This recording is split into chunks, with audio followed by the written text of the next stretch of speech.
Iran की सेना ने सुप्रीम नेशनल सिक्योरिटी काउंसिल के सचिव अली लारिजानी की हत्या पर कड़ी प्रतिक्रिया दी है। ईरानी सेना ने कहा कि लारिजानी की मौत को भुलाया नहीं जा सकेगा और उनके कत्ल का इंतकाम लिया जाएगा।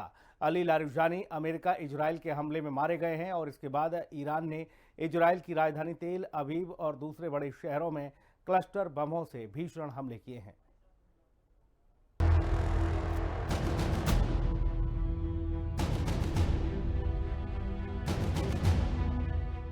ईरानी सेना का बिग बॉस नेतन्याहू का डेडली टॉस।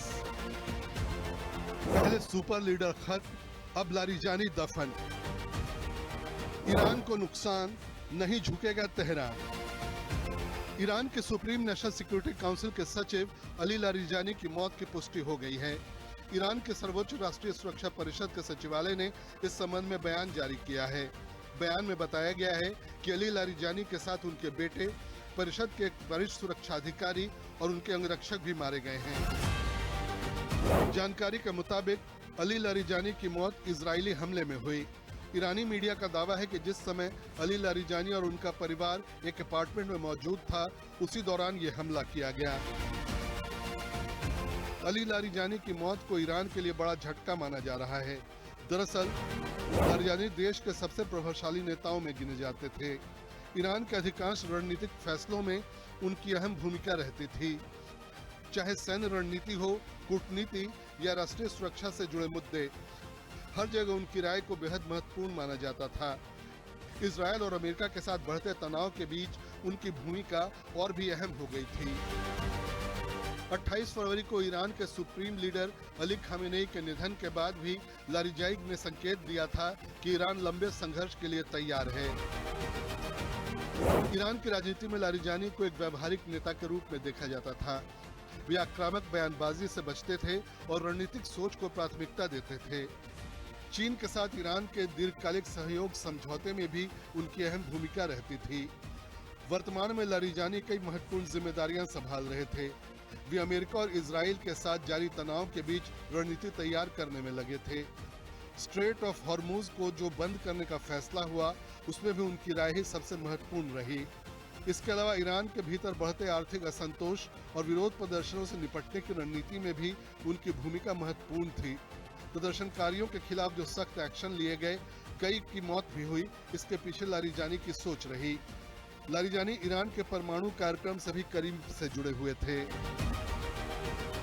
ऐसे में उनकी मौत से ये सभी अहम कार्यक्रम बीच मझधार में फंस सकते हैं। ईरान ने इसकी पुष्टि कर दी है। इजराइल के प्राइम मिनिस्टर ने भी साफ तौर पे कहा था कि हमने अली इनको मार गिराया है। वास्तव में अली खमेनी के बाद में ये हर प्रकार से ईरान को चला रहे थे और ये मुख्य एडवाइजर थे मुज्तबा खमेनी के भी। ये मॉडरेट थे जो किसी प्रकार से अमेरिका के साथ में या इजराइल के साथ समझौता कर सकते थे। अभी इनके बाद जो आने वाले हैं, या तो जो पुराने राष्ट्रपति थे, प्रेसिडेंट थे, वो आएंगे, या जो स्पीकर हैं, दोनों के दोनों बड़े कट्टर हैं। वो ईरान किसी प्रकार से समझौता नहीं करेंगे और दूसरा वो हर हालत में ईरान को न्यूक्लियर पावर में बनाएंगे। तो ये एक किस्म से इसकी वजह से लड़ाई जो है और लंबी चलेगी और इस समय अमेरिका को समझ नहीं आ रहा कि बातचीत हमने किसके साथ करनी है। वैसे ईरान सरकार को भी उन पर काफी भरोसा था। यही वजह रही कि अगस्त 2025 में उन्हें सुप्रीम नेशनल सिक्योरिटी काउंसिल का प्रभावशाली सचिव नियुक्त किया गया। उन्हें सुप्रीम लीडर का करीबी सलाहकार भी माना जाता था।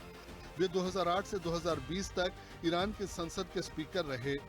इसके अलावा 2005 से 2007 के बीच वे ईरान के मुख्य परमाणु वार्ताकार भी रह चुके थे। हाल के वर्षों में वे एक संतुलित और व्यावहारिक रुख अपनाने वाले नेता के रूप में उभरे थे, जो कट्टरपंथी और मध्यमार्गी विचारों के बीच संतुलन बनाने की कोशिश करते थे। उनके परिवार का भी ईरान की राजनीति में खासा प्रभाव रहा है। उनके भाई सादेक लारिजानी भी इस्लामी गणराज्य की एक्सपीडियंसी काउंसिल के प्रमुख हैं। संसद और गार्जियन काउंसिल के बीच विवादों को वे सुलझाते थे। 28 फरवरी को इजराइल और अमेरिका ने साझा हवाई हमले कर ईरान के सर्वोच्च नेता अयतुल्लाह अली खामेनेई को मार गिराया। तभी से यह संघर्ष चरम पर पहुंच गया। लारिजानी उन पहले नेताओं में से थे जिन्होंने इस हमले के बाद देश को संभाला और विरोधियों को चेतावनी दी कि वे ईरान के टुकड़े करने के सपने न देखें। Special report,